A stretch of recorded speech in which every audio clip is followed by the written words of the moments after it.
ನೀನು ಇಟ್ಕೋ, ಒಳ್ಳೇದಾಗುತ್ತೆ.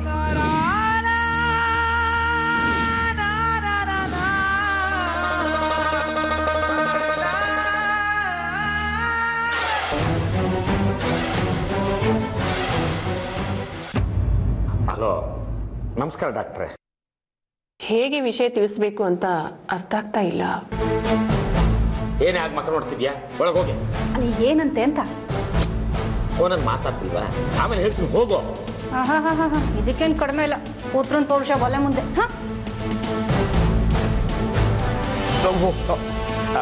ಡಾಕ್ಟ್ರೆ, ಒಂದು ನಿಮಿಷ ಬಂದ್ಬಿಟ್ಟೆ.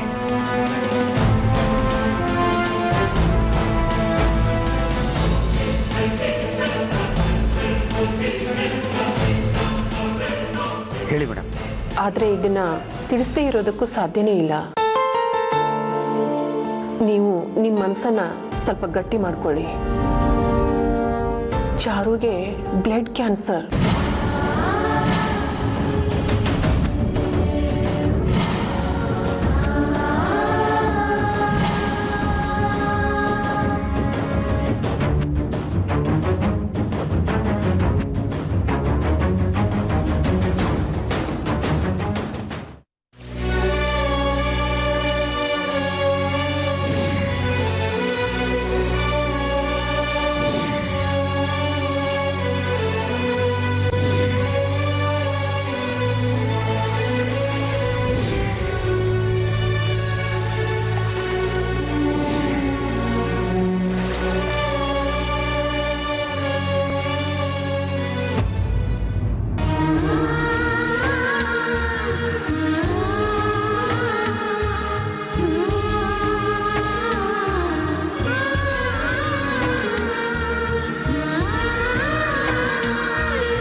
ಇಸ್ಕೊಂಡು ಬರ್ತೀನಿ, ಇರೋ ನಿಮಿಷ.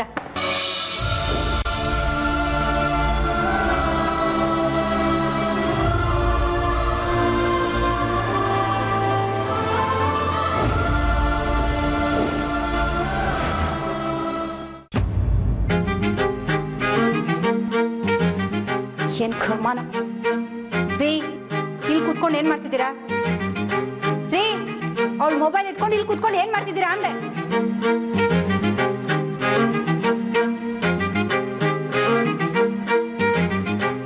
ಮೀನಾಕ್ಷಿ, ಡಾಕ್ಟ್ರು ನಿನ್ನ ಹತ್ರ ಏನಂದ್ರು? ನನ್ನ ಹತ್ರ ಏನೂ ಹೇಳಲಿಲ್ಲ. ನಿಮ್ಮನ್ ಬಿಟ್ಟು ಮನೆಯಲ್ಲಿ ದೊಡ್ಡವ್ರು ಯಾರಿದ್ದೀರಾ ಅಂತ ಕೇಳಿದ್ರು. ಆಮೇಲೆ ನಿಮ್ ಜೊತೆ ಮಾತಾಡ್ಬೇಕು ಅಂದ್ರು ನಿಮಗೆ ಕೊಟ್ಟೆ. ಯಾಕೆ? ಚಾರುಗೆ ಏನೂ ಆಗಿಲ್ಲ ಅಂತ ನಿನ್ನ ಹತ್ರ ಹೇಳಿದ್ರು ಅಥವಾ? ನನಗೆ ಹೇಳಲಿಲ್ಲ ರೀ, ಚಾರುಗೆ ಹೇಳಿದ್ರಂತೆ. ಚಾರು ನನಗೆ ಹೇಳಿದ್ಲು, ನಾನು ನಿಮ್ಗೆ ಹೇಳ್ದೆ. ಏನಾಯ್ತೀಗ?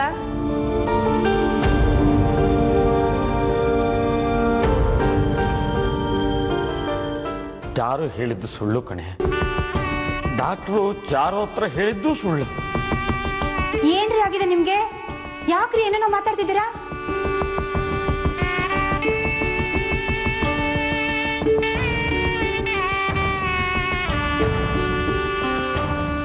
ನಿನ್ನ ನಂಬಿಕೆ ಸುಳ್ಳಾಯ್ತು ಮೀನಾಕ್ಷಿ.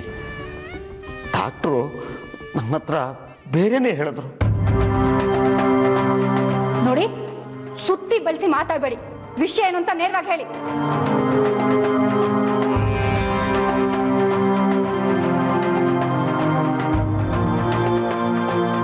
ಮೀನಾಕ್ಷಿ, ಯಾವುದೇ ಕಾರಣಕ್ಕೂ ಈ ವಿಷಯನ ಚಾರು ಹತ್ರ ಹೇಳ್ಬೇಡ ಕಣೆ. ನನ್ನ ಕೋಪ ನೆತ್ತಿಗೆರೋಕ್ ಮುಂಚೆ ವಿಷಯ ಏನು ಅಂತ ಹೇಳ್ಬಿಡಿ. ಯಾರಿಗೂ ಹೇಳಲ್ಲ.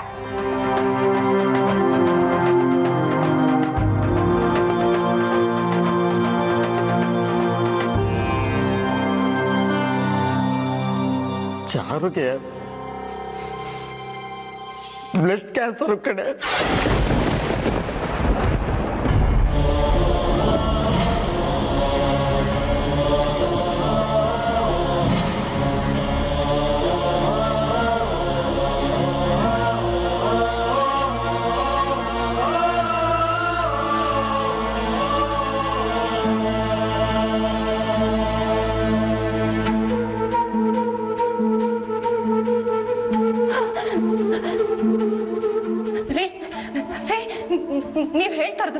ಅಲ್ವಾ? ಸುಳ್ಳು ಅಂತ ಹೇಳ್ರಿ, ಸುಳ್ಳು ಅಂತ ಹೇಳ್ರಿ, ಹೇಳ್ರಿ.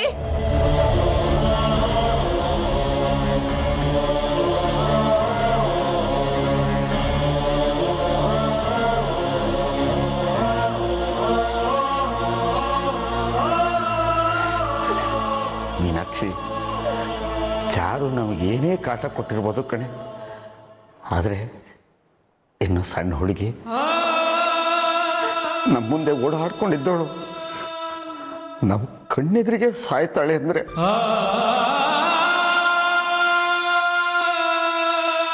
ಈ ವಿಷಯನ ಮೊದಲು ಬಾವು ತಿಳಿಸ್ಬಿಡೋಣ. ಮೊದಲು ಅವ್ರ ಅಪ್ಪ ಅಮ್ಮಂಗೆ ತಿಳಿಸ್ಬೇಕು. ಬೇಡ ಕಣೆ, ಅವಳಿಲ್ಲಿರೋ ವಿಷಯ ಅವ್ರಿಗೆ ಗೊತ್ತಿಲ್ಲ. ಬಾಬಾ ಏನು ಹೇಳ್ತಾರೋ ಹಾಗೆ ಮಾಡೋಣ. ಅತ್ತೆ, ಅತ್ತೆ. ನೋಡು, ಚಾರು ಬಂದ್ಲು, ನೀನು ಅವಳ ಮುಂದೆ ಅಳಬೇಡ. ಅವಳದು ಅನುಮಾನ ಬರುತ್ತೆ, ಧೈರ್ಯವಾಗಿರು ಆಯ್ತಾ?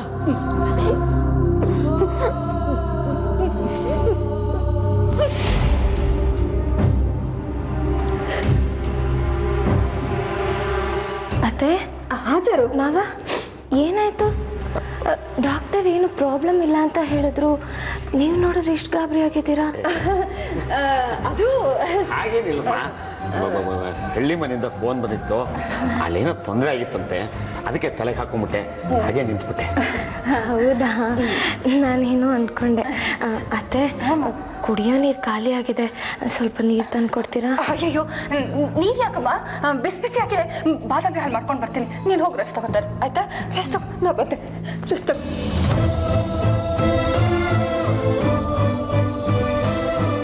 ಚಾರು ತಗೊಳಪ್ಪ.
ಚಾರು ಹಾಂ ತಗೊಮ್ಮ ಹಾಲು ಕುಡಿತು.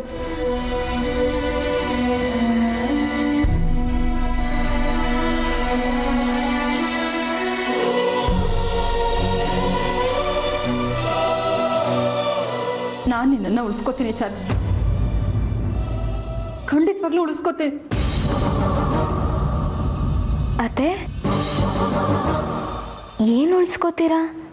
ಏನು ವಿಷಯ?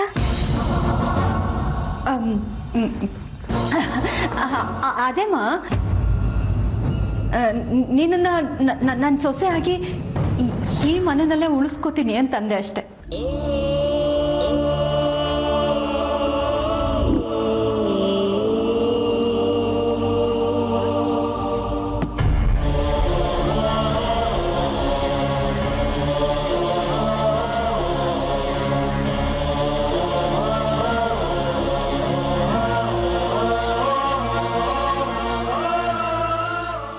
ಪೊಲೀಸ್ನವರು ಒಂದಲ್ಲ 2 ಕೇಸ್ ಜಡ್ದಿದ್ದಾರೆ ರಾಹುಲ್. ಹೀಗಾದ್ರೆ ತುಂಬಾ ಕಷ್ಟ. ನೀವೇ ದಾರಿ ತೋರಿಸ್ಬೇಕು ಸರ್. ಇದ್ರಲ್ಲಿ ನಂದೇನು ತಪ್ಪಿಲ್ಲ. ನನ್ನ ಹೆಸರು ಹೇಗೆ ಸೇರ್ಕೋತು ಅಂತ ನಂಗೆ ಗೊತ್ತಾಗ್ತಿಲ್ಲ ಸರ್.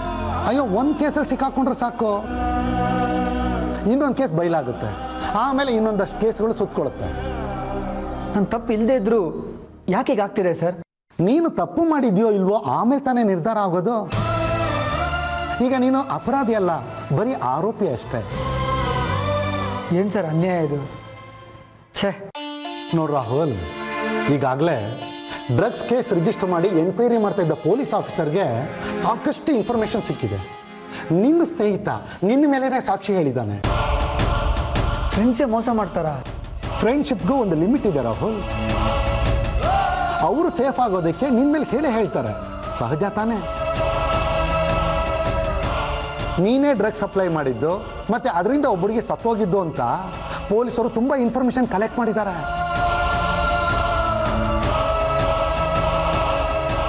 ಡ್ರಗ್ಸ್ ಸಪ್ಲೈಗೆ 1 ಕೇಸು,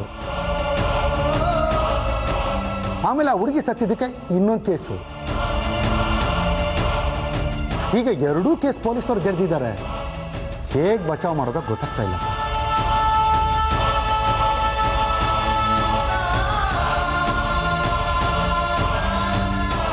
ನೋಡಿ ಸರ್, ಇನ್ಮೇಲೆ ನಾನು ಹೊಸ ನಂಬರಿಗೆ ಕಾಲ್ ಮಾಡಿ. ನಮ್ಮ ಮನೇಲಿ ಅಮ್ಮನಿಗಾಗಲಿ ಯಾರಿಗೂ ವಿಷಯ ಗೊತ್ತಾಗಬಾರ್ದು. ಈ ಹೊಸ ನಂಬರ್ನ ನನ್ನ ಫ್ರೆಂಡ್ಸ್ ಬಿಟ್ಟರೆ ನಿಮಗೆ ಕೊಡ್ತಾ ಇರೋದು ನಾನು.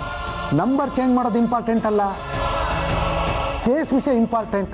ನಂಬರ್ ಚೇಂಜ್ ಮಾಡಿದ ತಕ್ಷಣ ಕೇಸ್ ಬಿದ್ದೋಗಲ್ಲ ಅಲ್ವಾ? ಆ ಉದ್ದೇಶಕ್ಕಲ್ಲ ಸರ್. ನನ್ನ ಹಳೆ ನಂಬರ್ ಎಷ್ಟೋ ಕೆಟ್ಟ ಜನರ ಹತ್ರ ಇತ್ತು. ಆ ನಂಬರ್ ಮತ್ತೆ ಯೂಸ್ ಮಾಡಿದರೆ ಮತ್ತಷ್ಟು ಹೊಸ ಪ್ರಾಬ್ಲಮ್ಗಳಾಗ್ಬೋದು.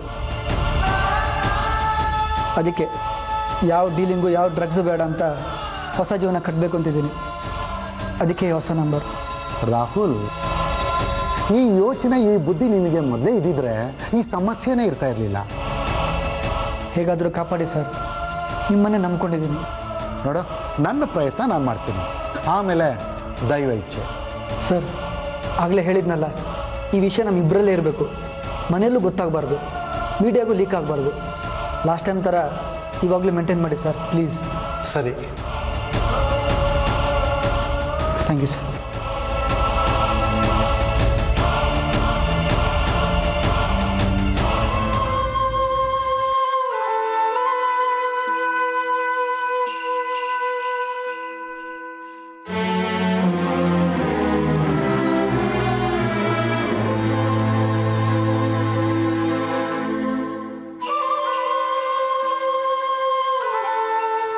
ಅಲ್ಲ, ಚಾರು ಟ್ರೀಟ್ಮೆಂಟ್ಗೆ ಲಕ್ಷಾಂತರ ರೂಪಾಯಿ ಖರ್ಚಾಗತ್ತೆ.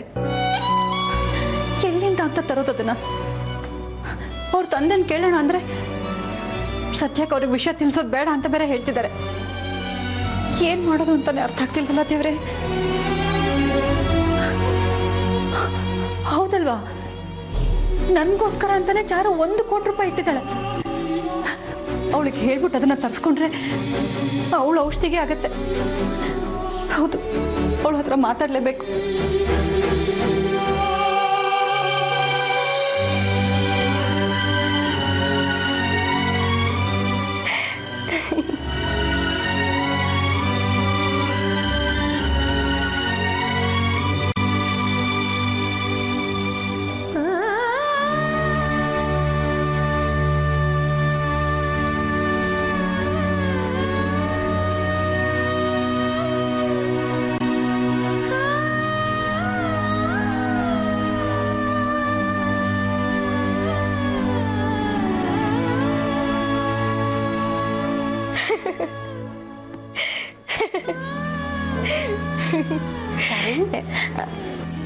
ಅತ್ತೆ ಯಾವಾಗಲೂ ನೀನು ಹೀಗೆ ನಗ್ನಗ್ತಾ ಇದ್ರೇ ಚೆನ್ನ ಅಮ್ಮ. ಇವಾಗ ಹೇಗಿದ್ಯಾ? ಪರವಾಗಿಲ್ಲ. ಮಾತ್ರೆಗಳೆಲ್ಲ ತಗೊಂಡೆ ತಾನೆ? ಕೊಡ್ಲಾ? ತಗೊಂಡೆ ಅತ್ತೆ. ಅತ್ತೆ ಏನೋ ಯೋಚನೆ ಮಾಡ್ತಿದ್ದೀರಾ? ಏನಾದರೂ ಕೇಳೋದಿತ್ತಾ?